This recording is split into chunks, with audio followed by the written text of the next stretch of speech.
Is living alone after 65 a lonely mistake or a quiet victory? Many people assume that getting older means you shouldn't live alone. They picture isolation, risk, and long empty days.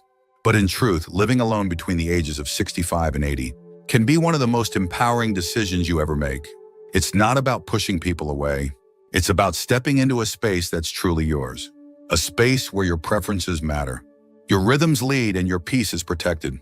Some folks fear that living alone means being forgotten or vulnerable. But for many older adults, it actually brings strength, clarity, and a sense of renewal. It gives them room to grow, not shrink, to breathe, not brace, and to rediscover parts of themselves that got buried under decades of caregiving, compromise, and clutter. Living alone doesn't mean living without connection. It means living with intention. In this video, we're going to explore 6 honest, often overlooked reasons why living alone in your late 60s, 70s, or even early 80s can be a wise, even joyful choice. If you've ever doubted whether independence is still for you, or if the world has tried to convince you that solitude equals sadness, then this is for you. What you'll find here might surprise you in all the best ways. Now let's get started. Number 1, a stronger sense of autonomy. There's something deeply human about wanting to make your own choices. What time to eat, what music to play, whether to spend the morning reading or sitting in silence with a cup of coffee. When you live alone, you get to decide all of that. You don't have to explain yourself. You don't have to negotiate the thermostat or compromise on what's for dinner. That might sound small to some, but for many older adults, it's the first time in decades they've been able to fully honor their own preferences without guilt or interruption. Autonomy isn't about rejecting help. It's about preserving dignity. When you live with others, especially adult children or caregivers, it's easy to feel like decisions are made for you. What starts as assistance can quickly turn into control. Suddenly, your routines are adjusted to fit theirs. Your needs get folded into their schedule. And your home, instead of being a sanctuary, becomes a shared space where your voice carries a little less weight. Over time, that erodes confidence, even if everyone means well. Let me share the story of Norma, a 74-year-old who moved in with her son after a hip injury. She appreciated the care, the safety, the meals cooked with love. But slowly, she noticed herself fading into the background. She stopped playing her favorite records because her grandson didn't like the noise. She changed her eating times to match the family. And one day, she realized she hadn't chosen her own bedtime in weeks. When she healed and returned to her own apartment, something changed. She walked a little taller. She smiled more. She started dancing in the kitchen again.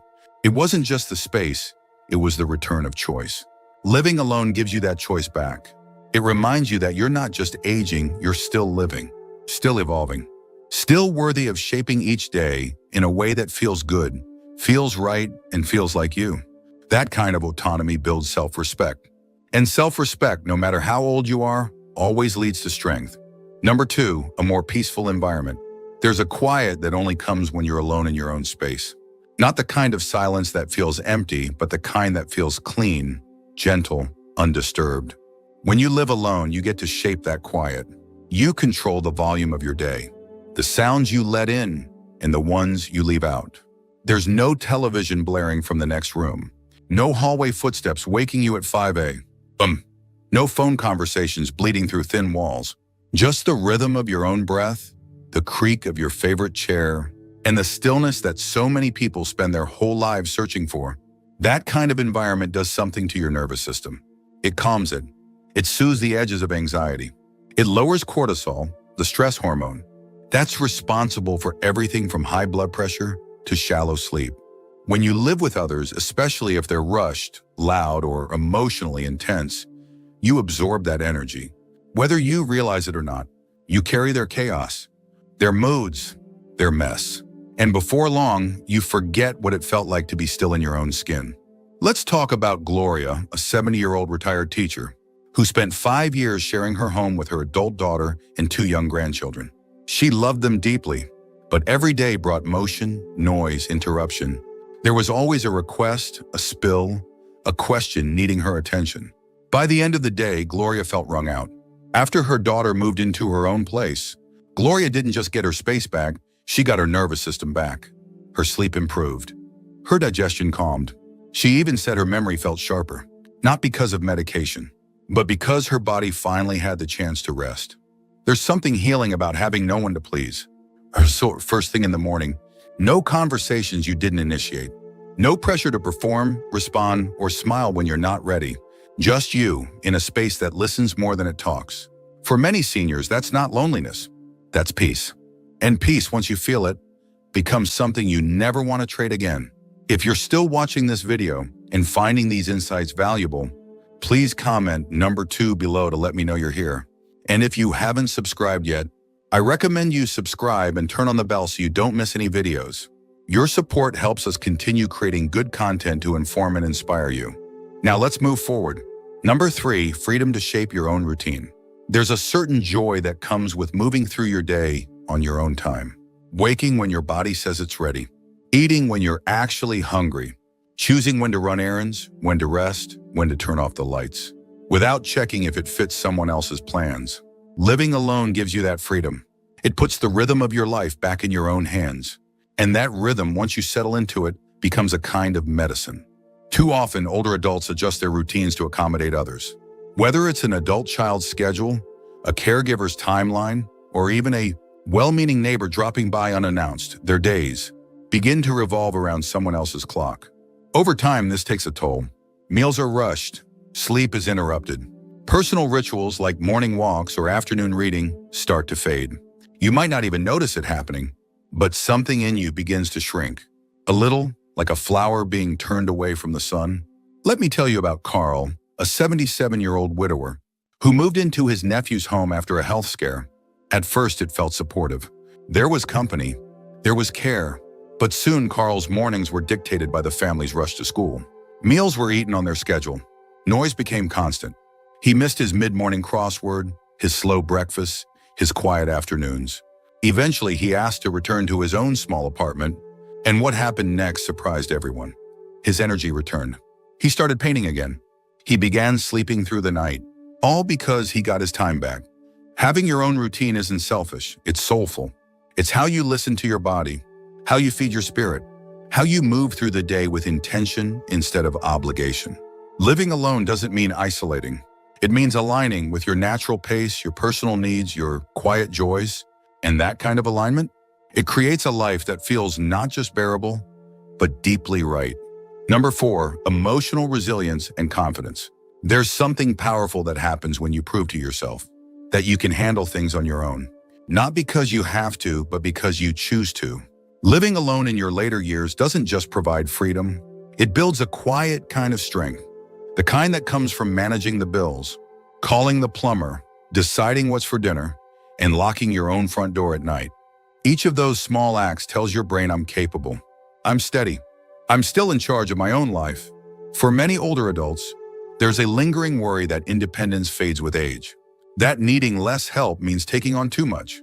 But in reality, managing life solo, when done safely and mindfully, can actually restore confidence that got lost somewhere along the way.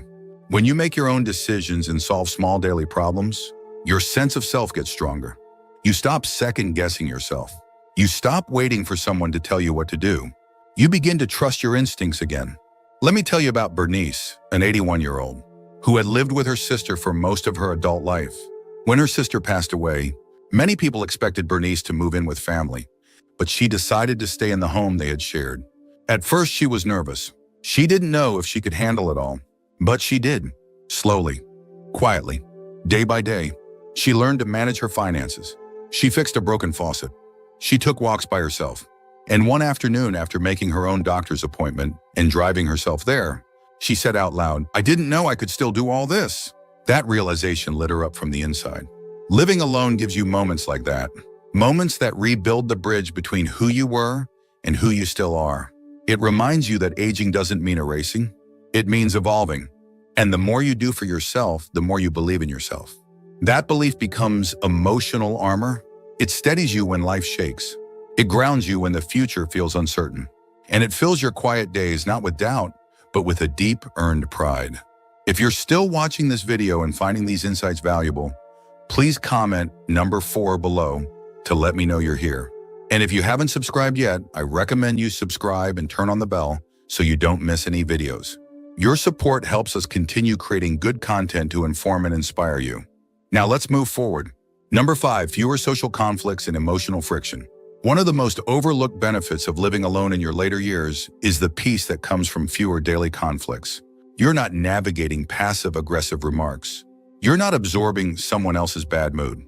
You're not compromising on how loud the TV is or biting your tongue at the dinner table. That may sound minor, but emotional friction, especially when it's constant, drains your energy. It chips away at your sense of ease.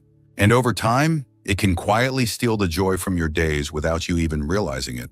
When you live with others, even those you love, there's always the potential for tension. It could be a difference in habits, in beliefs, in how you like your space to feel.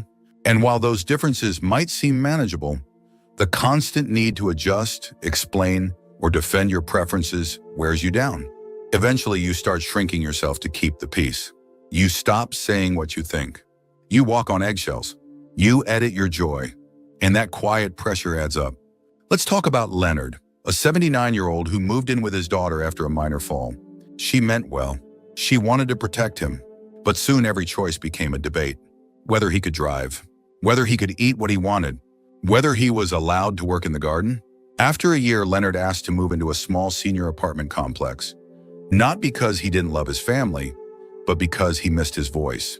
Within a few weeks, his posture improved. His laughter came back. He said it felt like his home was finally his again. Living alone doesn't mean cutting people out. It means choosing when and how to connect. It means maintaining your emotional boundaries. It means making room for peaceful relationships, not ones forced by proximity. And when you do spend time with others, friends, children, neighbors, it comes from a place of fullness, not fatigue.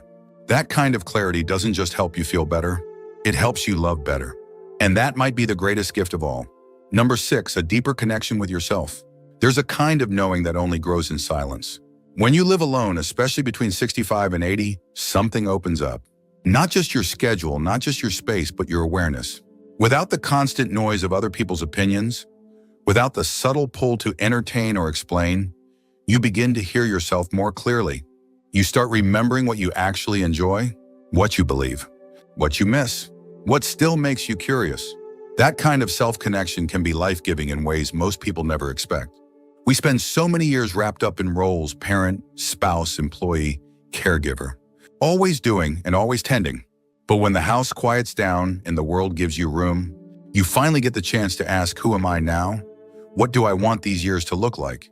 And that isn't a sad question. It's a sacred one. Solitude becomes the canvas.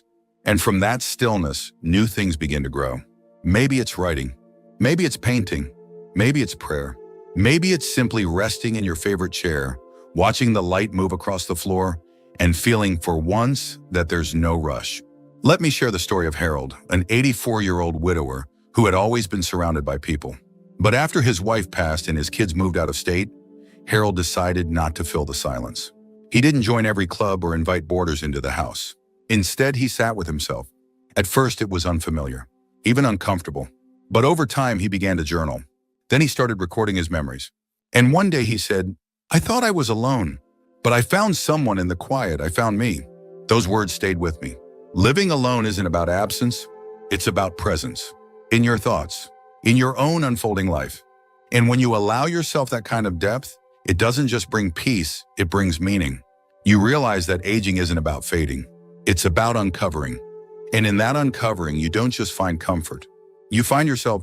If you're still watching this video and finding these insights valuable, please comment number 6 below to let me know you're here. And if you haven't subscribed yet, I recommend you subscribe and turn on the bell so you don't miss any videos. Your support helps us continue creating good content to inform and inspire you. Now let's move forward. Final thoughts, Serena 1. Living alone after 65 often gets misunderstood. People assume it's lonely, risky, a last resort. But for many, it's the opposite. It's a return and a quiet unfolding. A choice to live on your own terms while you still can. It doesn't mean shutting people out. It means inviting yourself back in. It means recognizing that your preferences still matter, that your time, your energy, your space, they all deserve to be protected. You've earned this chapter. Every scar, every laugh line, every hard-won boundary.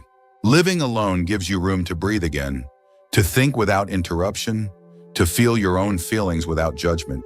It offers the kind of peace that only comes from being with someone who fully understands you, And in this case, that someone is you. That kind of companionship isn't lesser, it's deeper. And once you taste it, you realize you were never really missing anything. You were just waiting to come home to yourself. So if you've been wondering whether this lifestyle is right for you, don't look to what the world says. Look inward. Ask your body how it feels when the house is quiet.